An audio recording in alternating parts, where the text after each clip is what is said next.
안녕하세요, 백다마TV입니다. 오늘은 경제 이야기를 좀 해볼까 하는데요. 과거 한 20년 동안이었던 것 같아요. 저물가 그리고 고성장의 시대를 살아오다가 지금은 고물가 그리고 저성장의 시대가 코앞에 닥친 것 같습니다. 일단 숫자상으로도 그렇고 우리가 몸소 체험하는 물가 수준이 현재 상당히 높죠. 그리고 이렇게 좀 고물가 시대를 살아온 지도 거진 한 1년 정도 돼가는 것 같아요. 그나마 요즘에는 이 인플레이션 수치가 조금씩 하락 반전하기 시작을 하면서 금리 상승의 꼭지점도 이제는 머지 않았다라는 기대감이 좀 스물스물 올라오고 있습니다. 하지만 그럼에도 불구하고 미국의 연준은 아직까지는 이 긴축의 고삐를 전혀 풀어줄 마음이 없는 듯한 이야기를 계속하고 있죠. 그러다 보니까 저는 문득 이런 생각이 좀 들더라고요. 미국 연준은 왜 이렇게 물가 상승률 목표 2%에 이렇게까지 집착을 하는 것인가? 그냥 이거를 목표 물가를 한 3%로 조정을 하는 게 좀 현실적이지 않을까? 이런 생각을 하게 되더라고요.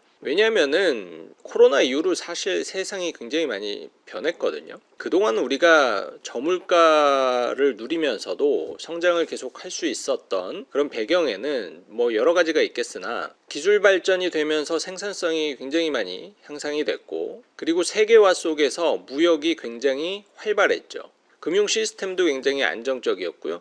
그리고 뭐 요새 일어나고 있는 뭐 이런 전쟁 이런 것들이 소소하게 있기는 했으나 이렇게 진짜 장기전으로 가고 그리고 사람이 이렇게 많이 희생당하는 그런 전쟁도 거의 없었던 것 같아요. 그리고 개인적으로 가장 큰 역할을 했다라고 보는 게 바로 중국의 역할이었습니다. 정말 말도 안 되게 저렴한 물건들을 세상에 만들어냈죠. 이걸 쓰면서도 도대체 이 가격에 이 제품을 어떻게 만들지라는 생각을 할 정도로 중국에서 만드는 제품은 일단 가격 경쟁력이 어마어마했어요. 그리고 또 그렇게 번 돈을 갖고 중국인들이 굉장히 많이 해외로 나갔죠. 그래서 돈도 많이 썼고, 어쨌든 이런 게 선순환이 돼서 세계 경제는 물가에 대한 부담이 그렇게 크지 않았고 또 경제 성장은 계속 이룰 수 있었습니다. 한마디로 뭐 거의 대부분의 국가들이 골디락스 경제를 누렸던 것 같아요. 제가 이렇게 좀 중국의 역할이 컸다라고 이야기를 하는 것은 중국이 만들어낸 이러한 제품들이 한두 가지가 아니기 때문이죠. 제가 얼마 전에 산 헤드셋인데 이거 가격이 얼마인 줄 아십니까? 5,000원입니다. 5,000원. 배송비가 12,000원. 이게 해외 직배송이어서 배송비가 좀 비쌌는데 전체 가격이 한 17,000원 정도였으니까 배송비 포함. 아직도 사실 납득이 안 돼요. 어떻게 이 제품을 이 가격에 만들지? 그래서 뭐 소위 이 제품은 시장에서는 음악 나오는 귀마개로 불리울 정도로 정말 가성비가 극강의 아이템이죠. 일반적으로 헤드셋이 뭐 소니 제품이 한 40만원 정도 되고 애플이 한 70만원 정도 되니까 그거에 비교해 보면은 거의 뭐 2, 30분의 1 그리고 또 많게는 40분의 1 정도의 가격이니까 정말 신기한 제품입니다. 이게 뭐 진짜일 수도 있겠지만 이 정도 가격이 되려면은 생산자들을 정말 노예처럼 부리지 않는 이상은 절대 이 가격에 이런 제품을 만들 수 없지 않을까라는 상상을 하는데, 어찌됐든 중국은 이러한 일들을 해내고 있죠. 뭐 헤드셋뿐만 아니라 여러 가지 굉장히 많죠.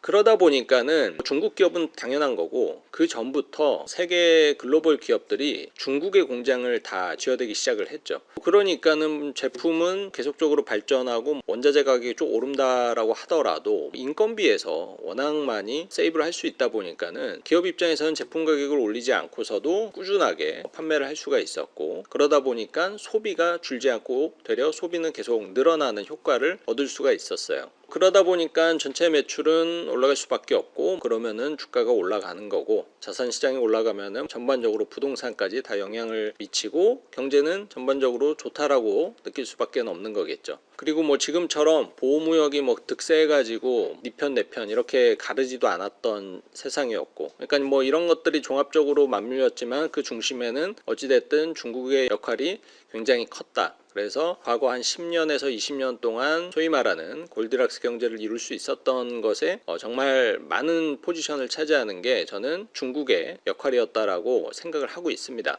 하지만 이 균형이 조금 깨지기 시작한 게 2010년도 후반, 2018년도, 19년도부터였던 것 같아요. 중국과 미국의 사이가 약간씩 이제 틀어지기 시작을 하는 거죠. 소위 중국이 이 패권에 대한 도전을 시작을 하면서 미국이 굉장히 견제를 하기 시작을 했고, 많은 분들이 아시겠지만 지금은 중국이 뭔가 하려고 하면은 미국에서 모든 것을 차단을 하게 되는 그러한 다툼을 현재 진행형으로 계속 이어가고 있습니다. 그리고 지금은 코로나 이후에 굉장히 많은 국가들이 보호무역화가 되는 그러한 모습을 보이고 있고, 그리고 또 상상할 수 없었던 전쟁도 일어났고 지금까지도 끝나지 않고 있죠.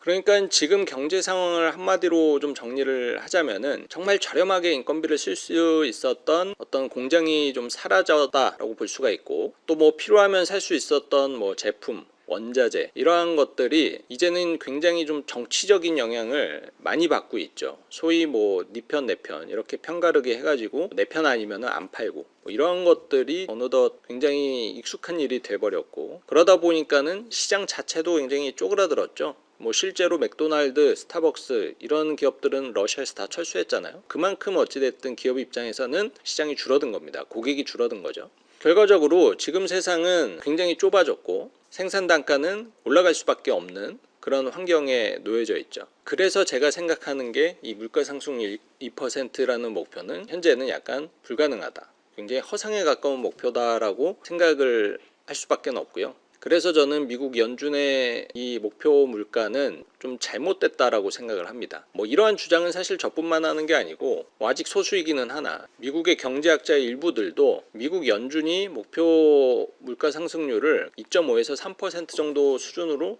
올려야만 한다라고 이야기를 하고는 합니다. 왜냐하면 목표가 사실 너무 무리하게 되다 보면은 그거를 달성하기 위한 행동 자체가 무리하게 되거든요. 그러니까 지금처럼 금리가 계속 가파르게 오르게 되는 이런 현상을 맞이할 수밖에 없고, 그 고통은 결국에는 누가 다 감내해야 되느냐? 일반적인 사람들이라는 거죠.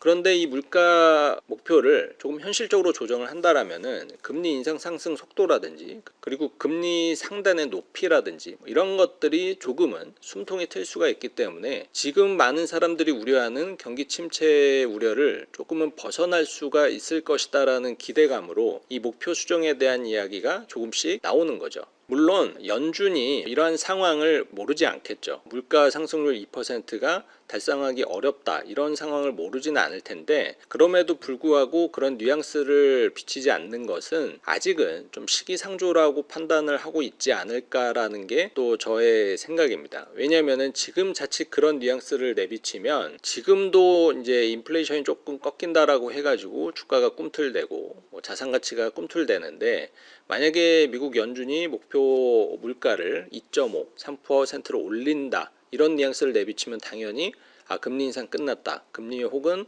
인하된다 이런 예상치가 바로 나오게 될 것이고, 그러면은 또 자산 가치가 폭등을 하겠죠. 그러면 애써 눌러놓은 어떤 기대 인플레이션과 이 소비 심리가 다시 좀 풀리기 때문에, 그러면 또 다시 이 고물가의 고통을 겪을 수 있다 이런 시나리오를 예상을 할 수가 있기 때문에 미국 연준은 굉장히 좀 조심스러운 입장이 아닐까라는 게 저의 생각입니다. 하지만 저는 뭐 빠르면 올해 중으로 아마 이러한 이야기가 조금 나올 것 같고, 그 시기는 적어도 인플레이션이 지금보다는 조금 더 잡히는 시점부터는 이런 이야기가 나오면서 이 긴축 정책에 대한 방향성이 조금 달라지는 계기가 되지 않을까 라는 예상을 좀 하고 있고요. 그때쯤부터는 지금 많이 하락한 주가라든지 뭐 여러 가지 실물 자산들도 좀 반등을 하게 되는 그런 변곡점이 되지 않을까 예상을 하고 있습니다. 다만 여전히 변수는 많아요. 뭐 전쟁 이슈도 여전히 현재 진행 중이고, 미국과 중국 간의 관계 이것도 뭐 계속적으로 시장의 이슈로 작용을 하겠죠. 그렇기 때문에 뭐 단순히 이러한 예상만 믿고 너무 과감하게 자산 배분을 공격적으로 하시기보다는 시장이 흘러가는 좀 분위기를 보면서 그때 이런 것들을 예상을 했었는데 뭐 그게 실제로 진행이 되는구나 이런 모습을 확인을 한 뒤에 뭔가 자산 배분을 움직이는 게 조금은 안전한 재테크 전략이 되지 않을까 생각이 듭니다. 오늘 영상은 여기서 마무리하도록 하겠습니다. 오늘 내용 도움되시길 바라며 좋아요와 구독 눌러주세요.